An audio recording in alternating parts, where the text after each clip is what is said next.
beauty is blind. Brava! Bravissima! A tidal wave of applause washed over Justine as roses rained down on the stage. It's a wonder they don't hit me, she thought bitterly. I'm the largest target for miles. After curtain down, she retired to her dressing room, set her horned Viking helmet aside, and waddled up to the mirror with a gelatinous jiggle. There was a knock at the door, and Henry Wallin appeared. Henry again. Jeez Louise. You were magnificent, Miss D'Evangelo.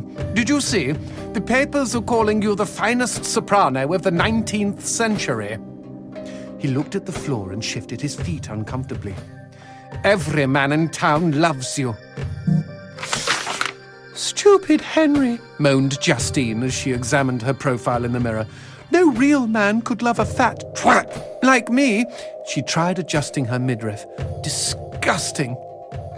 She waited for the sigh, but today Henry's response was different. There was a rustle, a metallic thunk. Good evening to you, my lady. She heard the clack of the door.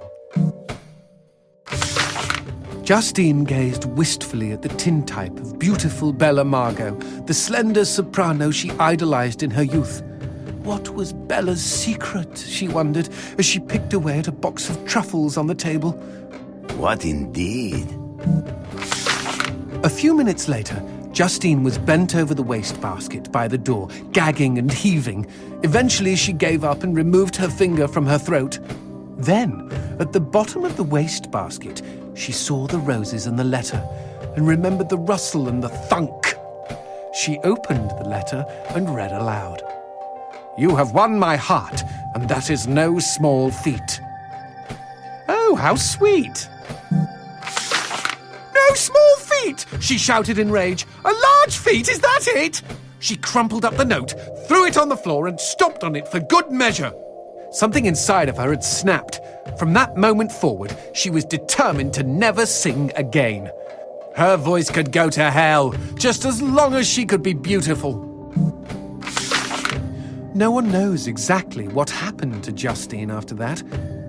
Not the impresario who had begged her to come back, not the reporters who had begged her to comment, not Henry, who had been too crushed to face her again. Correct me if I'm wrong, G, but didn't Henry want to be crushed? I mean, come on. Chubby chaser, anyone?